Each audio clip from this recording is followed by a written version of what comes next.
Okay, well, it's February 8th, 11:33 p.m. Central Standard Time, and I am here. I wanted to write something, but honestly, I'm so damn tired I'm not going to. I'm just going to record it.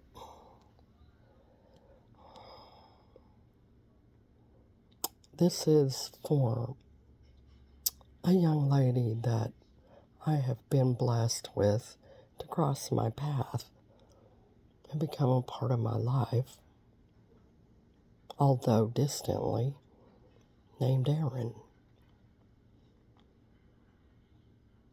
And I don't know if anybody else will ever see this video because I'm just going to send it to her.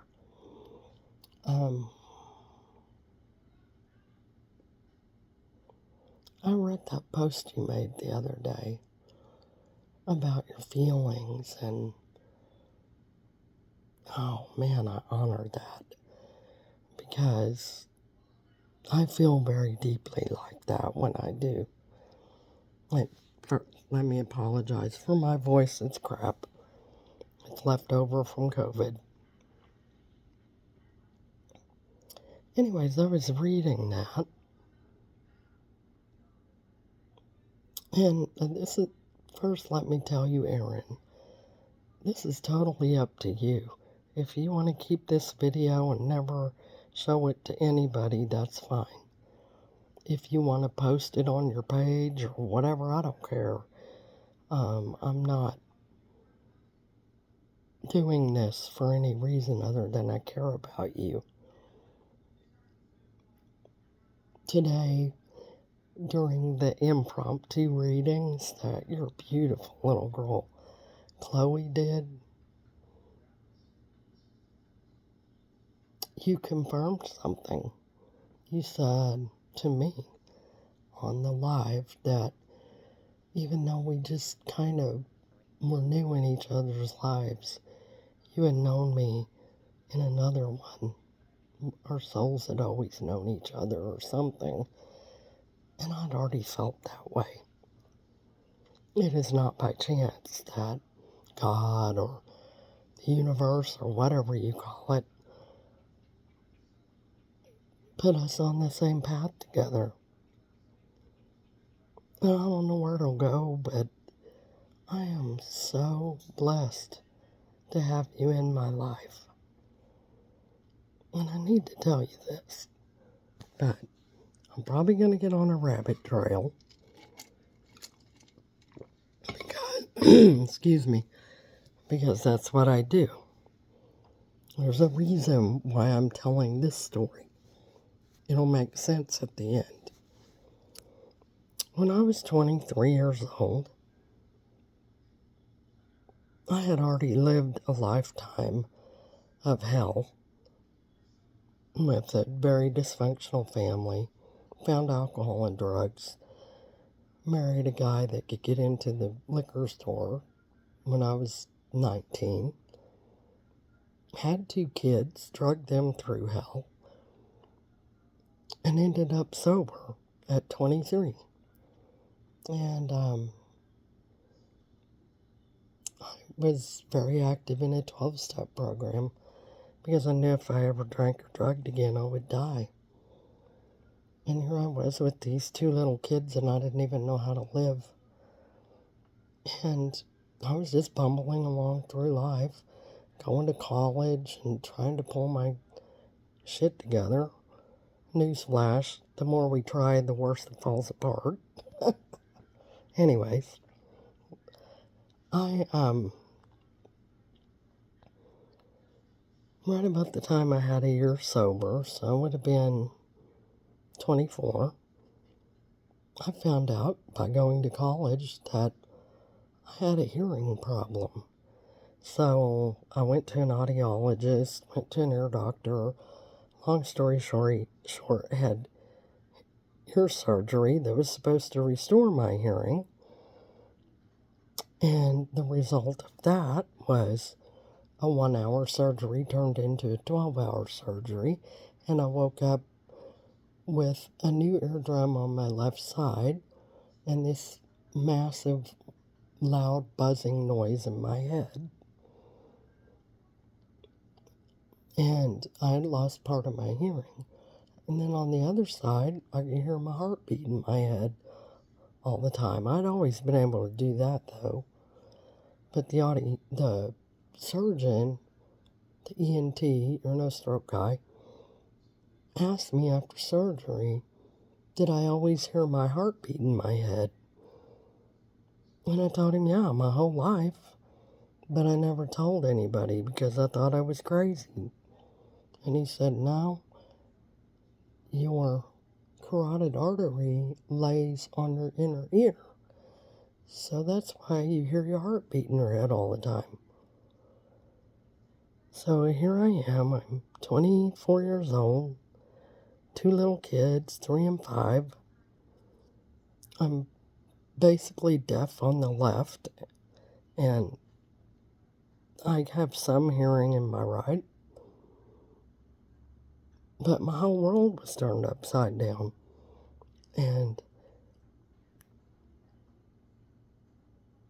I had surgery on spring break. Hearing ear surgery is the worst kind of surgery in the world to have because they go in there and they jack with your middle ear and then it turns your equilibrium all upside down. And so you can only walk a few steps before you have to sit down or black out. And it was that way for a couple of months. And I was so determined not to miss school that I had chairs. People probably thought I was nuts. I had chairs spaced all the way out from my door to my car so I could make it to the car. Because as long as I was sitting still and not actually up walking, I was okay. So that's how I made it to school and back and got my kids to daycare and stuff. But I remember just feeling like my life had been turned upside down. And yet I didn't even talk about it. And I look back at that girl today, and I think what a badass she was. Because I never missed a step. With all the adversity, I lost my hearing. And I look back at her now and I think, shit, she's a badass.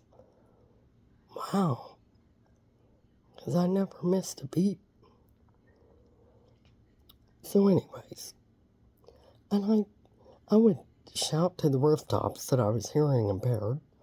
And I had hearing aids, and it was like a spiritual awakening to me because I heard sounds that I'd never heard before, like the sound of my skirt hitting the back of my leg, like drove me crazy until I finally figured it out one day. And back then they had coffee pots that percolated. I'd never heard that. So I'm up during the 12-step meeting I attended trying to find the noise. And some guy says, what are you doing? And I'm like halfway crawling under the counter trying to figure out the noise. And he said, that's the coffee pot. Why, I never knew it made a percolating sound. So my whole world opened up in a way. It was turned upside down, but it opened up too. So for a long time, I would shout to the rooftops that I'm hearing impaired.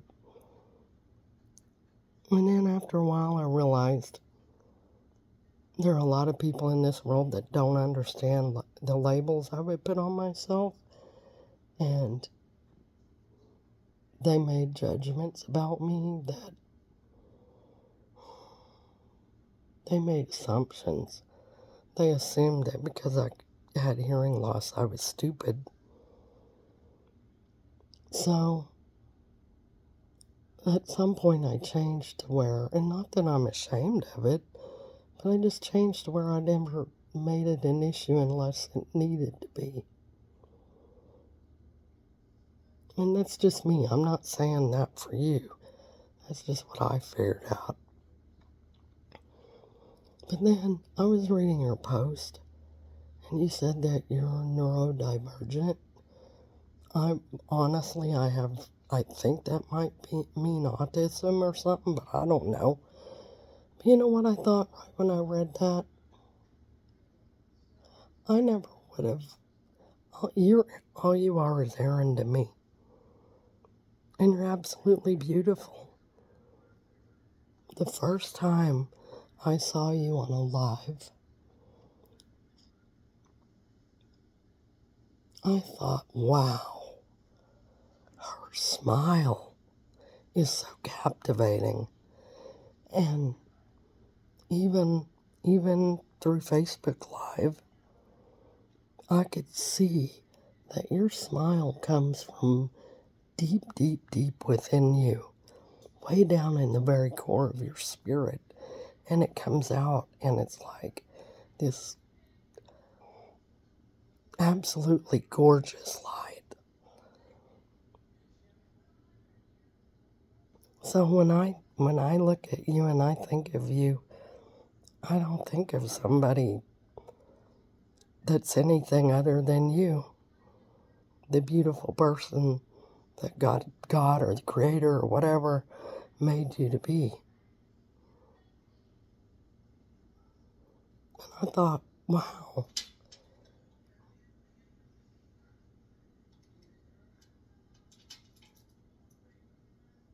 I really wish that when I were your age, I would have realized that.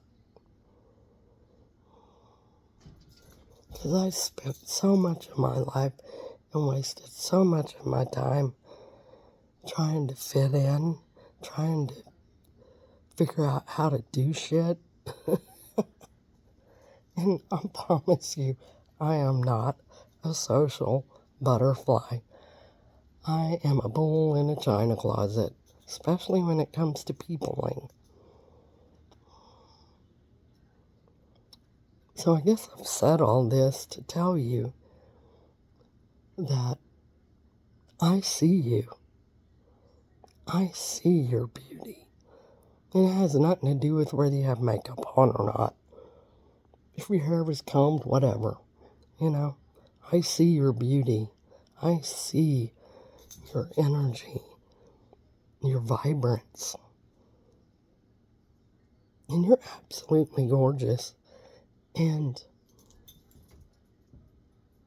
you don't have to worry about where you fit.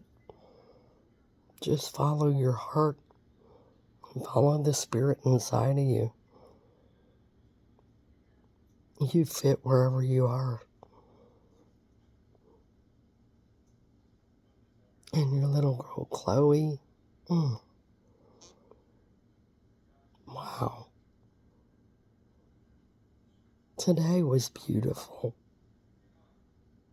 Absolutely beautiful. And I was blessed to be able to be a tiny part of it and witness it. So, my dear newfound friend,